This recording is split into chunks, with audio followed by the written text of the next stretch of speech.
Okay, let's take a deep breath. May the words of my mouth and the meditations of my heart be acceptable in your sight, O Lord, my strength and my redeemer. This week we are talking about tithing, which is the road to prosperity.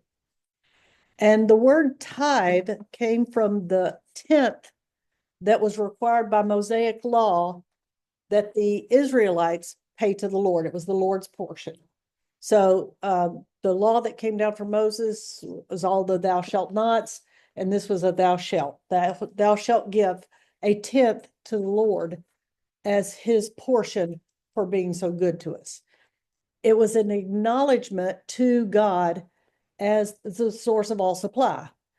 And that law is referred to several times in both the Old Testament and the New Testament.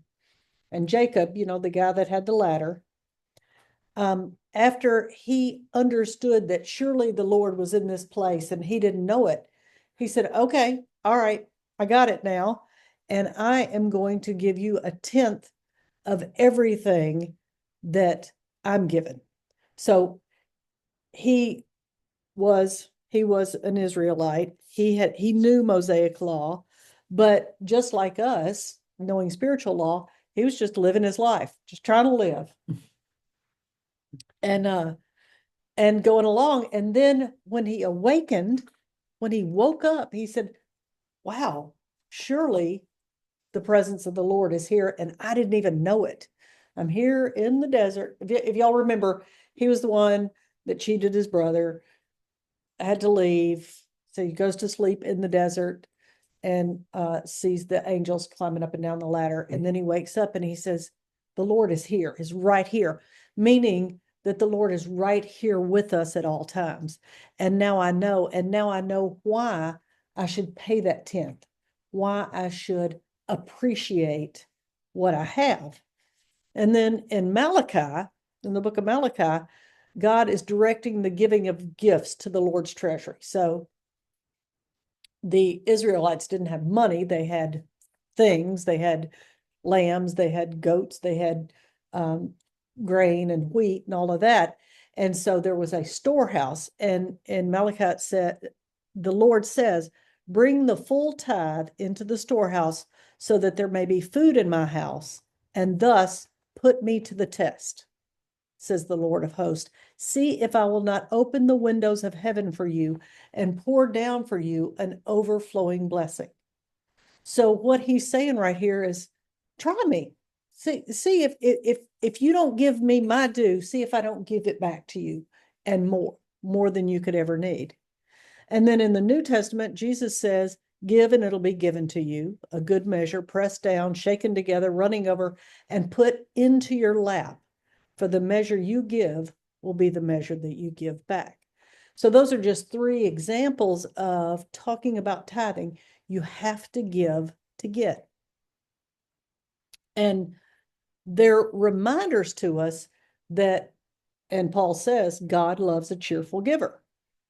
That we have to give cheerfully in appreciation for all of the things that we're given. And what Art said earlier about blessings, that we don't even realize, or we forget, or we're not appreciative of even our very next breath. That's a gift that we're given. Sitting in this warm house right now, the delicious meal that we just ate, and we just take all those things for granted.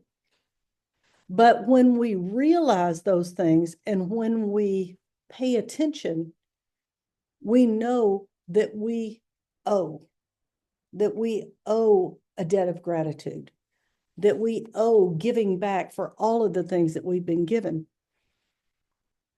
And Fillmore says, true giving is the love and generosity of the spirit-quickened heart, responding to the love and generosity of the Father's heart. So when we're aware, when we're in that awakened state, like Jacob was, when he says, surely the presence of the Lord is here, and I didn't even know it. When we get that inkling, then we can see that generosity. We can see that we truly are recipients of all of this good. And our spirit quickened heart responds to that by giving of ourselves. And Paul suggested that that giving is a grace. And excuse me. And he said it adds to our spiritual growth.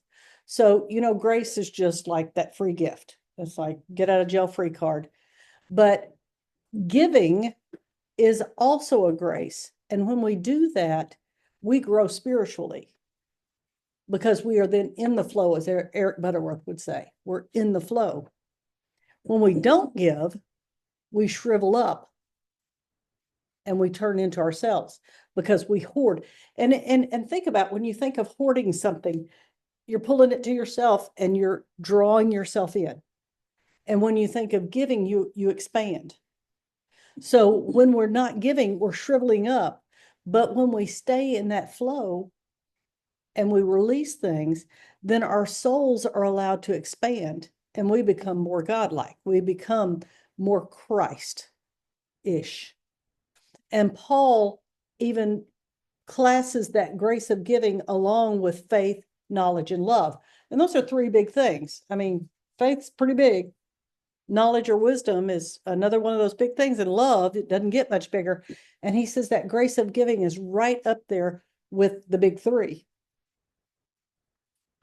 But to truly tithe and to reap the benefits of tithing, we have to do three things. First, we have to give willingly and cheerfully. It can't be something that's a drudgery. Oh, okay, I got to pay my tithe. Second, we have to have faith that this law works. It is a law and it does work. But if we don't believe in it, then we're blocking that flow. And third, our tithe has to be a fair and just portion of what we receive. So if you decide $100 every 6 months is your tithe, well, that's all well and good, but is that a fair and just portion? It doesn't have to be exactly a tenth, but is $100 every 6 months fair and just? And that's only something that you can answer. And then deciding where to tithe is very personal. Now, there are myriad ministers that would disagree with me on that because they'll tell you where to tithe. You tithe to their church. But tithing is personal. And everybody has to look within and trust their inner guidance of where to give and who to tithe to and how much to tithe. And when we give from a spiritual place, when we get in touch with our divinity and we get our minds right about tithing, then we find a joy in sharing the blessings that we give as we tithe, and we're paying our debt of love and justice to the Lord or to the law. We're obeying the law by doing this tithing. So again, anytime we say Lord, just replace it with law if it makes you feel more comfortable, because this is a spiritual law that does work. And Fillmore says that we have so much, and know that he was talking in a time when the country and the individuals in the country had so little, but he's still saying we have so much that more is required of us. And even when you think about the Depression, we still had this rich country. We still had houses. We still had places to live. Most people still had a job. There were still all of these resources that we had. And that's what he's saying is we've got so much that more is required of us. And even to the point of giving ourselves, because we got out of bed this morning, because we have two arms that work. We have all of these blessings, and these are things that we have to tithe on. As all of that, we don't have to, but these are the things that if we tithe on, we get paid back in kind and multifold. So we don't have to be appreciative of the fact that we got out of bed this morning. We don't have to be appreciative that we have, that all of our limbs work. But when we are, we're obeying that law that says, okay, you recognize you're good, and here comes some more. And the benefits of giving far outweigh that obligation. And it's really not an obligation, because when we tithe, then we are in the flow of life. We're in the flow of love. We're in the flow of bounty. We're open to that grace of God that gives and gives and gives. And you can't outgive God. And that quote from Malachi about bringing the full tithe into the storehouse and putting the Lord to the test and seeing if he won't open those windows and just pour out overflowing blessings is the law of prosperity for everyone. That's a statement of the law. Just test me, see if I won't do it. I dare you. That's basically what the Lord of hosts was saying. I dare you to bring me that tithe and see if I don't give it back to you and more. And Fillmore says that this passage shows that God shouldn't be expected to meet all of our needs unless and until we fulfill our requirements to God. So we can't sit by on our hands and think, well, if God would just fix me a plate of food, I'm just waiting here, God, I'm real hungry. We got to do our part first. We can't just expect that to be done for us. We have an obligation here, and our obligation is to fulfill the law. When we give, we're in alignment with that divine law, because we're recognizing that God is the giver of all increase. And until we realize that God's our source, we don't have any assurance of continuing and using all of the things that we have. So when we don't realize that God is our source, we're constantly thinking about what could go wrong and when the flow is going to stop. Because surely it's control. So who's got the faucet, who's turning on the faucet? Somebody's controlling it. And until we realize that this is coming straight from the Father, straight from the divine, we're expecting somebody to turn it off at any minute because it's capricious. And we don't know where this is coming from, when it's going to stop, when we're going to lose everything, when there's going to be a recession, when somebody's going to steal something from us. And so we live in that fear-based, is all my good's going to go away at any minute, until we say, no, my good comes from the divine. And I know that it's unlimited. But we have to obey spiritual law in order for that to happen. And we have to have faith that it does. Because when we have faith, we know where our source is. We don't worry about it. But if we are faithless, then we can say all day that yes, this is a spiritual law. Yes, this works. Yes, my good comes from God. And you can say any amount of affirmations that you want, but you're still not there yet. You've got to go that next step. And tithing helps to build up that faith muscle. And as we do that, we become stronger in our inner knowledge that our wealth is built on that foundation that is never going to fail. But if we don't do that, if we don't step out on that limb and say, yes, I can give because I know I'm going to get, then we still have that doubt there. Fillmore says that everything in the universe belongs to God. And everything in the universe is there for our use and for our enjoyment, with the caveat that we can't possess anything selfishly. So when we start with that, pulling it all into ourselves and shriveling up, then it starts pouring away from us, just like sand, because it's no longer ours. And it is nothing. It's nebulous. So you can't hold on to it because substance is in the ether and you can't grab hold of ether. But knowing that it's there, knowing that it belongs to God, but it is there for our use, then we don't have to try to hoard it. We don't have to grab a hold of it. We just freely enjoy it. And we live in that ocean of everything.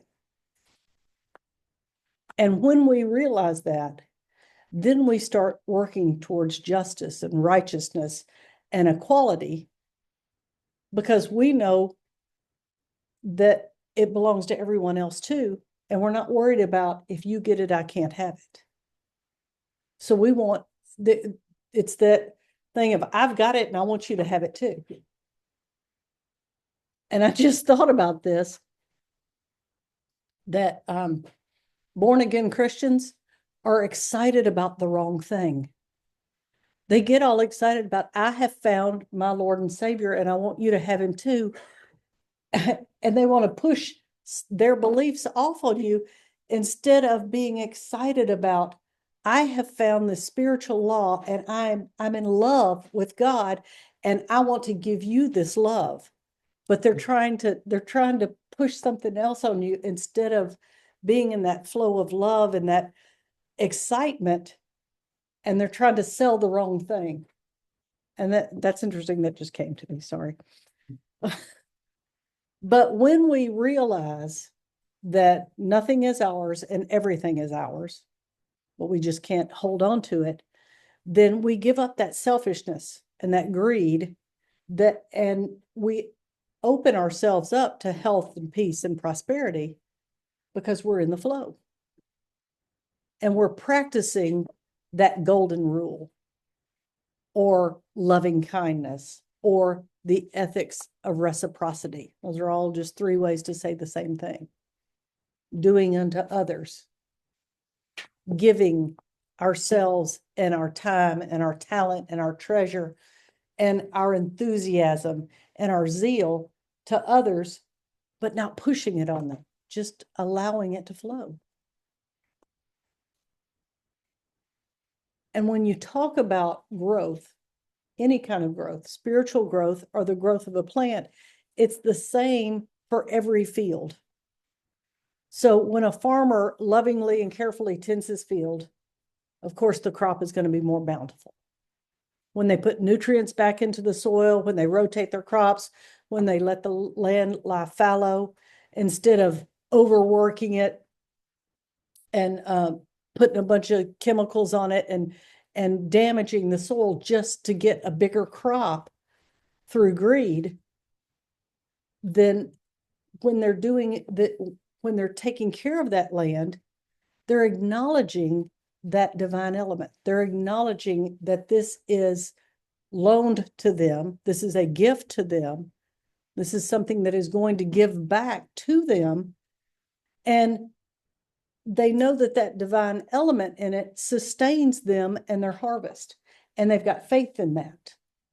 And they don't have to overwork their field. They don't have to do all these things because of this idea of lack. And when we acknowledge the life force that contributes to our harvest, to our earning potential, to our paycheck, to our ability to create wealth, by dedicating a portion of what we have to increase that, then we're prospered.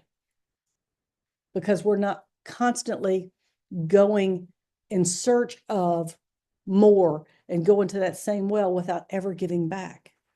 And it's the same thing for every field. Room. Okay. Oh, Here she she's comes. back. There she Sorry. is. What was the thing it said?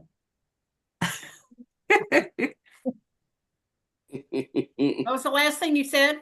Uh-huh. How you have to give back and continue to do, and You heard kind about of ranting. the whole farmer in the field and Yeah. okay. Yeah, Well, that was a good analogy, actually. thank you. Appreciate that. Appreciate it. All right, let me figure out where I am in my notes now. Oh, he would have been 90 today, I think, Who? or yesterday, Elvis. Oh, Oh, yeah, okay. So tithing can be applied to every area of our lives. And we should give of our time and our talent and our increase in every area, including our spiritual increase. So as we gain more spiritual knowledge, as we get these ideas, these concepts cemented in our brains and understand them, then it's incumbent on us to practice them and to give more love, to give more understanding, to give more grace, because we know that we have gotten it. Because as we understand spiritual law and know that we are truly blessed with all of these things, then we have to show that by giving it.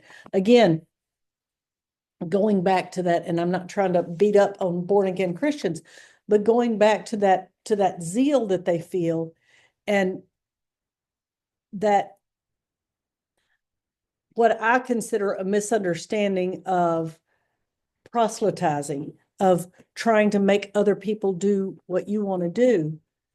That isn't giving, that's pushing. But if we, in our spiritual awareness, understand that and accept it with grace and with love and in the spirit that it's given, then it's no longer offensive. I hadn't gotten there yet.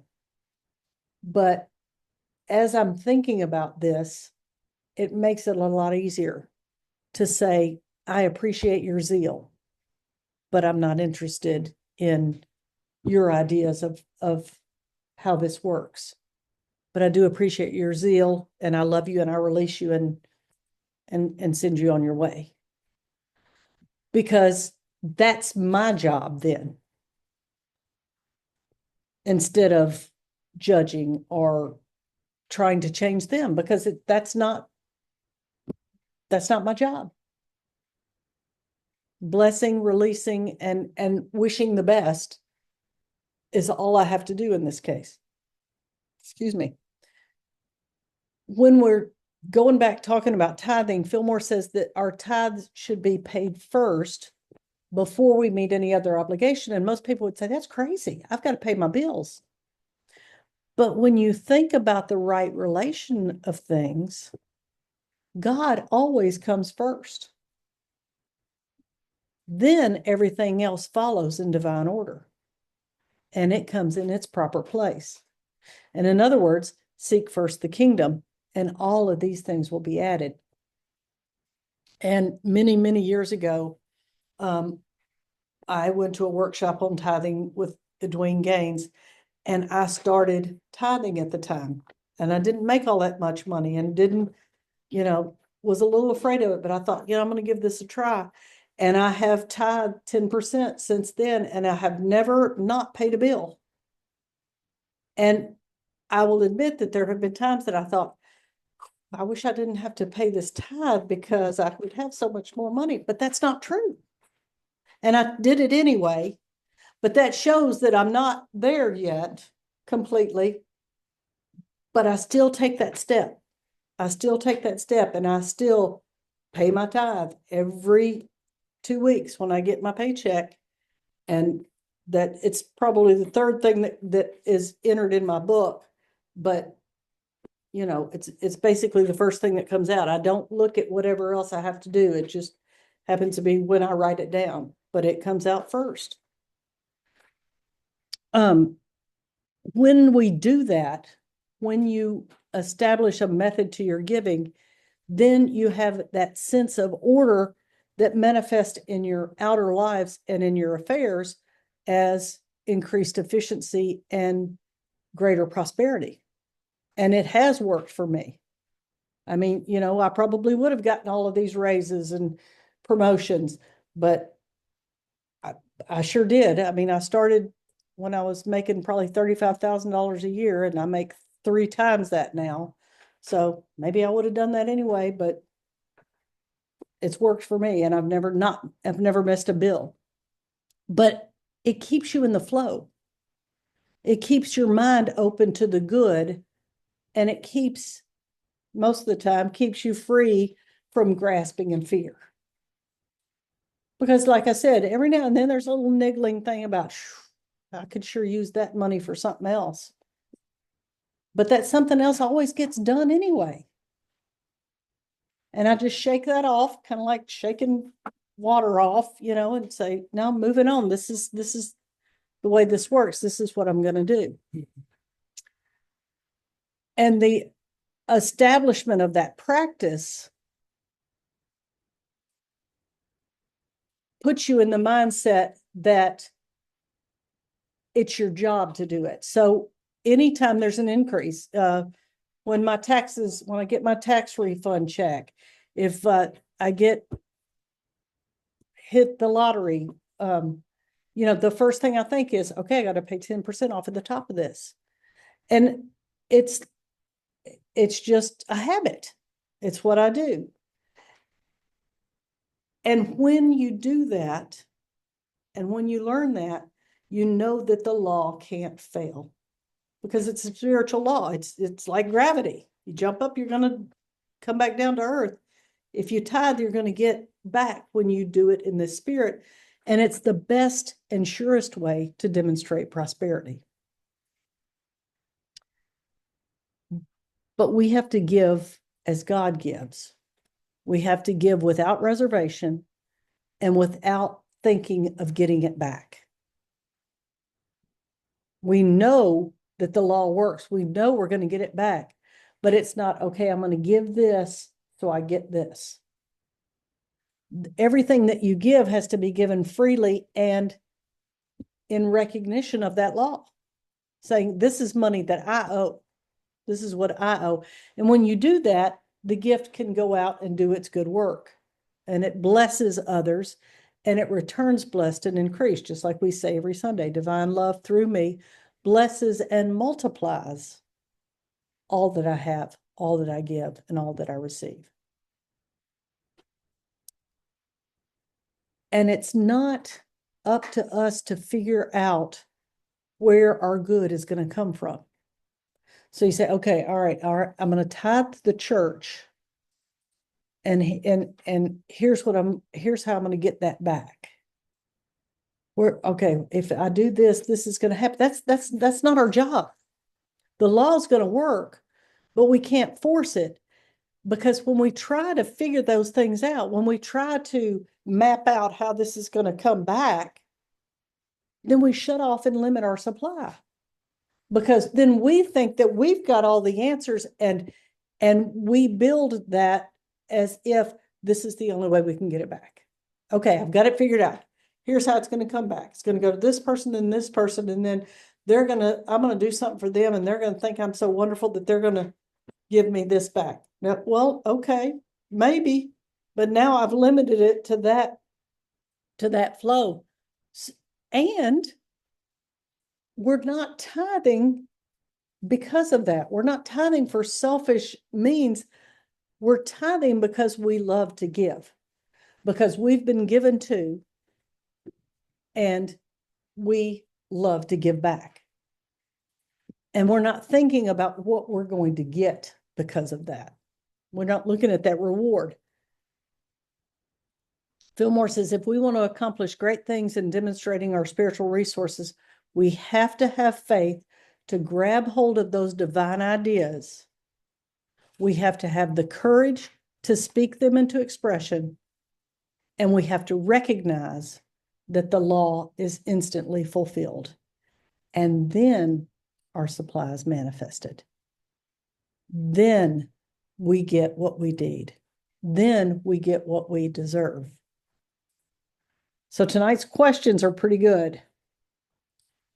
How is a tithe, and how did it get started? How Anyone? did it get started? That was at the very first of the list. Okay, what's a tithe? Jacob, was considered It was before Jacob. before He did, but before Jacob was Moses. law of Moses. Yeah, it was Mosaic law, and tithe means a tenth. And that's how we got it. So it is mentioned, you're right. Yeah, Jacob did realize it, and he said, surely the presence of the Lord's here, and I'm gonna give back to him because I know this. And they say a tenth was reasonable and just, and it was just a way of acknowledging the Lord as a source of supply. So when the Israelites are roaming around in the desert and griping, and they griped a lot, and they were griping, and Moses is saying, look, we're being given all of this stuff. First of all, you're not in slavery anymore, and we're given manna every day. This manna is delicious. And so he says, we've got to give back. Quit all this griping. So that's basically where it came from. And then we give a tithe because it's the right thing to do, because we love to give, and it's not because we want to get a reward or because we think we should. What benefits come to the tither, and what does the Bible say that we're going to get from tithing? It's all coming back to you, shaking down, overflowing, getting in your lap, spilling all over, making a mess. Making a big mess, coming out of the windows and such. Yes, given it'll be given, good measure, pressed down, shaken together, running over. They shall. Go ahead. Yeah, that really hasn't been mentioned is like peace of mind. If you really believe it, you really do have peace of mind. Absolutely.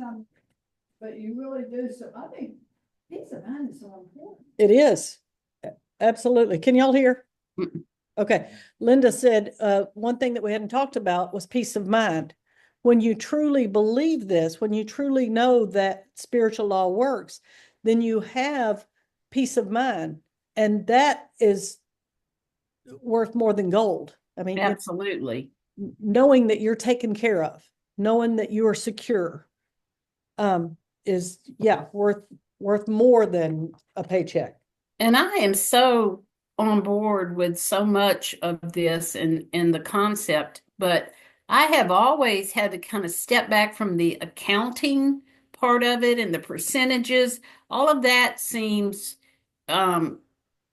contrived, or that it sounds like something that a preacher would say from the pulpit. I need 10% of what you're, and I'm a giver, but I have never thought about what percentage I'm giving. I just give to my heart's content. And I've never suffered or needed anything. But I mean, if they get in the accounting book, I'm not sure that it was 10% cash. It was probably 40% of my time. So does that work? Go back.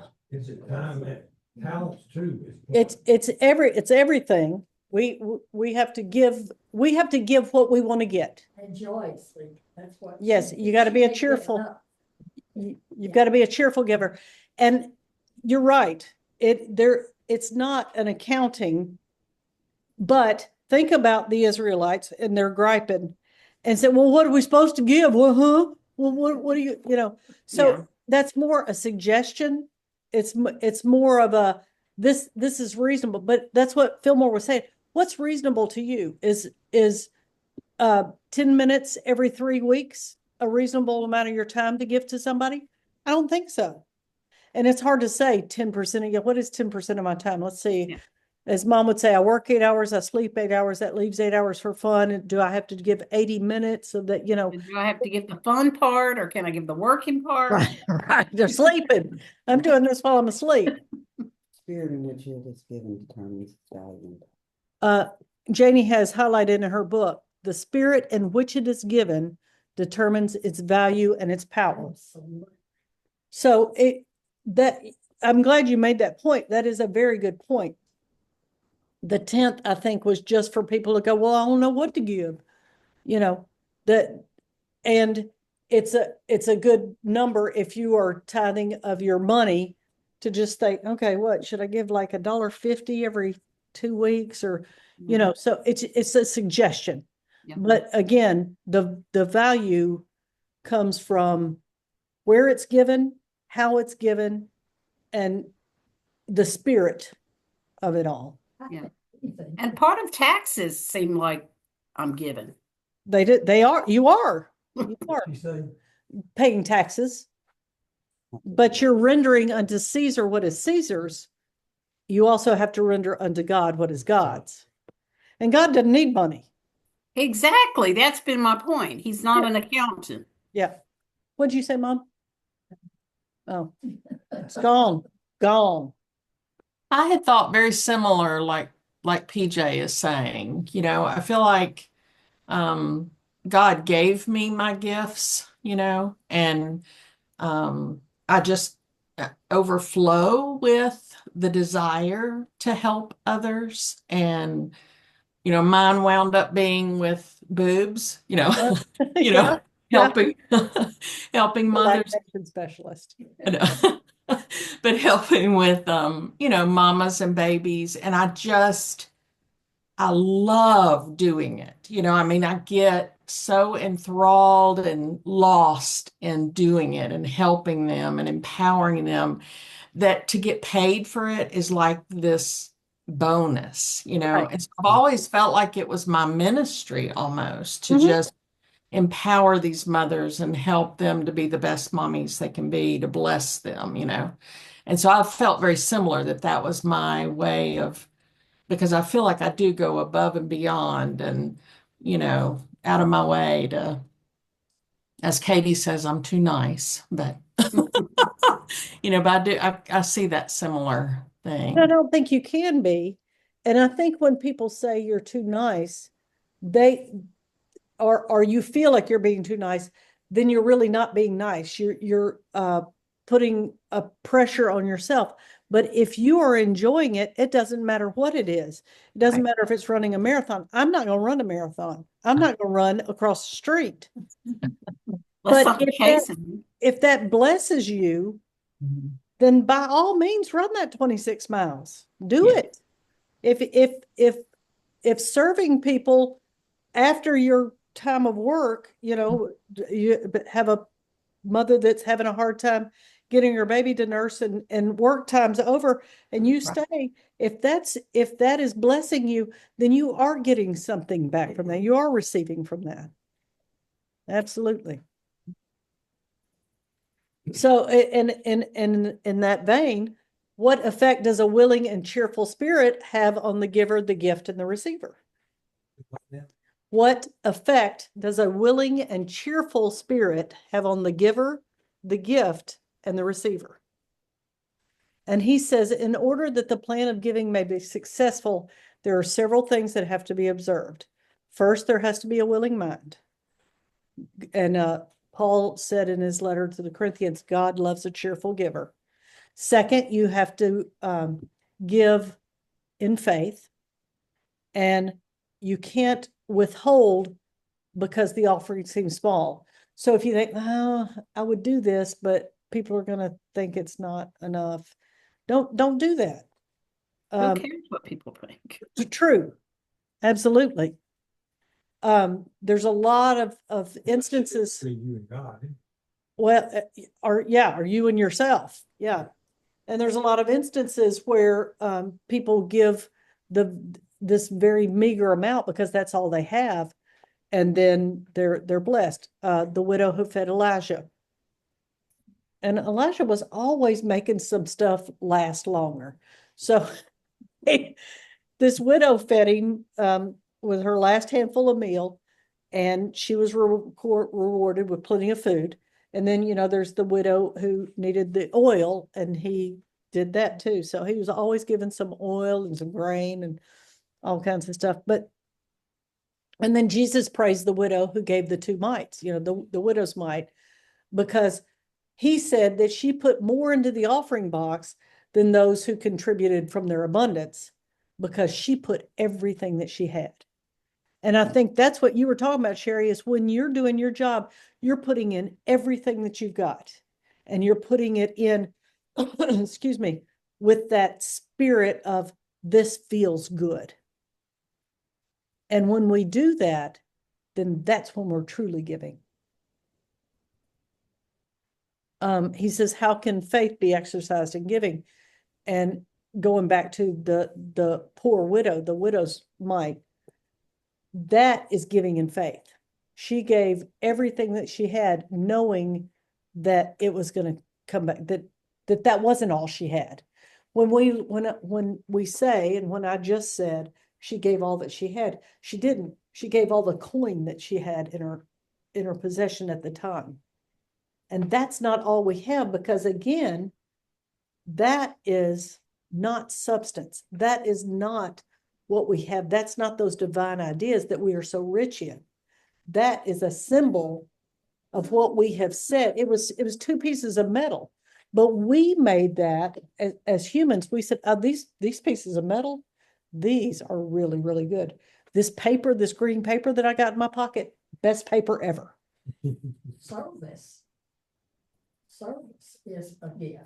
Service is a gift. Absolutely. These people that serve the church. When you serve the church, any service, but yes, that is a gift, and it's a talent, and It's a what? and it's 10% and it's time. Yeah, I said it's a talent, but it is a tithe. It's a tithe of time. It's a time of talent. It's a time of serving, of giving to others. Part of yourself. What was I saying? Happens value. Oh, the results of giving and faith are just as sure now as they were then, because the law is the law, is the law. And then the third thing, I stopped talking after those first 2 things. The first one was, the second one was faith. The first one was Love. willingly, giving willingly, giving in faith. And then, excuse me, the third one is keeping that law and giving a fair portion. And so when we say fair portion, PJ, that's not that 10%. Okay. And then people get wrapped up in, then is it 10% of gross or Accounting. It's Yeah. an accounting. Yeah. Yeah. Yeah. Take home, not. yeah, what I- net or gross? All right. But like if I got back, let's see, I get 20 Well, vacation days a month, how many am I'm getting on mother's nerves. How many of those I'm going to do? And that is an accounting. So when you're doing that, that's ego. What were you going to say, Jenny? Here says, each individual finds it necessary to trust the spirit of wisdom manifest in his own heart. Yes. For it keeps the individual judgment of faith, love, sympathy, and will alive and active. wisdom. It's good. Yeah. You've got to do what you think is best. Oh, and good, Jenny, because the next question is, how should wisdom be employed in giving?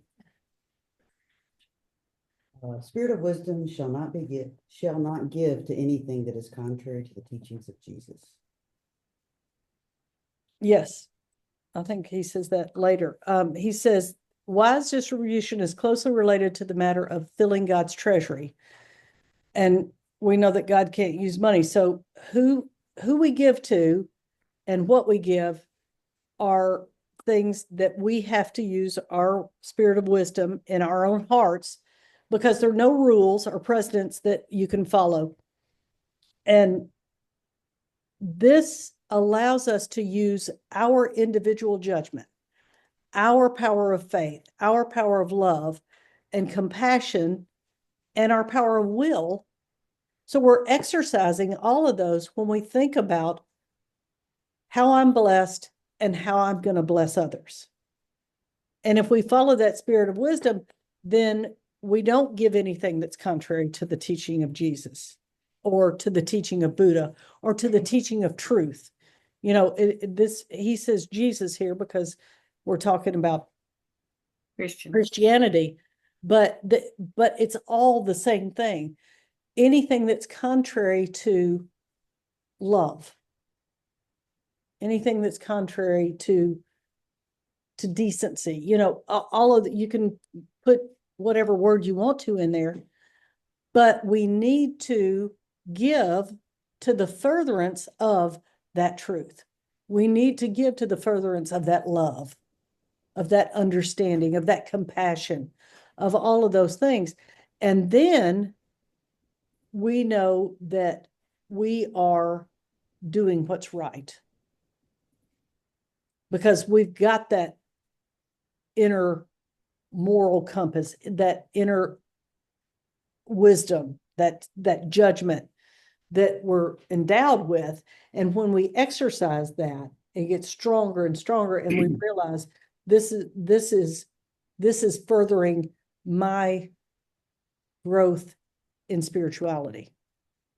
In one of his Marshall, who's the young minister, in one of her lessons, she said, give where you get your spiritual growth. Like, I don't get my, and I have nothing against the Baptist, but I wouldn't give to the Baptist church. That's not where I get my spiritual growth. I get it from Unity Church.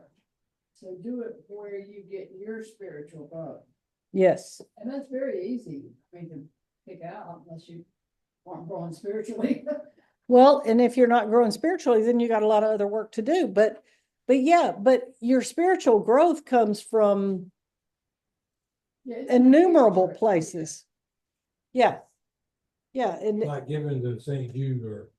sure, if that blesses you, whatever blesses you, whatever helps you grow spiritually is where you want to give back, because that's the growth that we're talking about. You know, that's the part of us that's important, because as we are, and what I said earlier, as we grow spiritually, it's incumbent upon us to give back more. So when you know better, you do better. And what is it that has made you realize these things? Is it a Dharma talk? Is it a website that you go to? It can be innumerable things that help you. It could be a conversation with somebody on the street that makes you realize, and just gives you that little nudge of spiritual growth. Or wanting to help someone. It's a nudge of spiritual. Yes, it is. Yeah, wanting to help others, being that that light for somebody else. You mentioned that one of Gaines, I was at that workshop too. She did the 4T prosperity class, and people had all kinds of success stories in that. I love that class. Yeah, well, it worked. It's a spiritual law. It's going to work, and that was her job to point out those things. So that, you know, all these anecdotes that you hear of other people, and you think, hey, I can do that too. So it's kind of a hook. But what we really want is the desire to be better Christ beings. And when we get to that place, it doesn't matter what happened, how wonderful Henry's prosperity grew, or that Art got a brand new vehicle just when he needed one. You know, all of those anecdotes are nice, but they're unnecessary when we realize that we're doing this to become better Christ, to better our Christ selves. That's not. Yeah, it's that external, the things that people get are flashy, and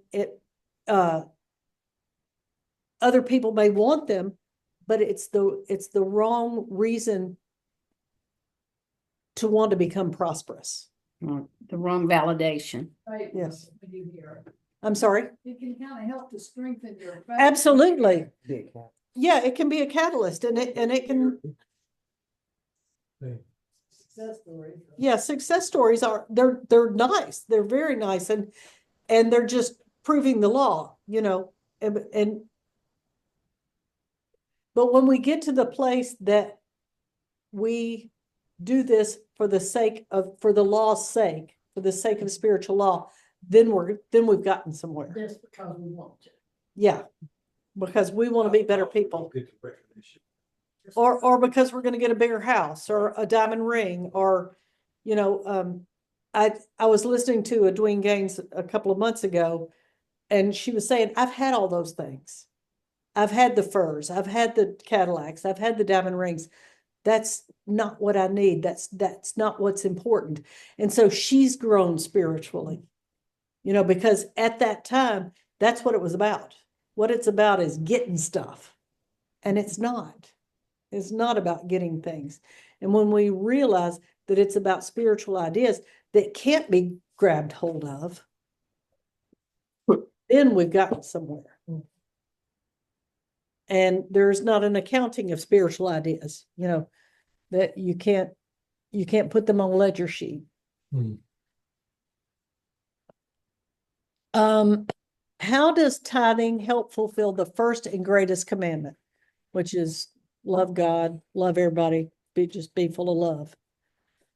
When we realize that everything in the universe belongs to God, and that stuff is there for our use and our enjoyment, but the fact that we can't possess anything selfishly, then we are realizing that higher law.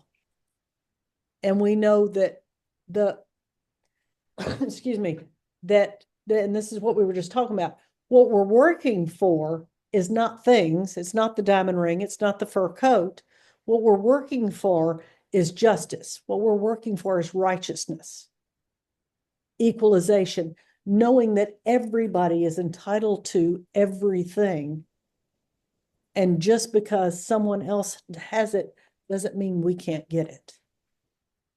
So much of our angst as a race is, I want what you've got, and because you've got it, I can't have it. Excuse me. It's with countries, it's with individuals, it's with governments, it's the whole mess.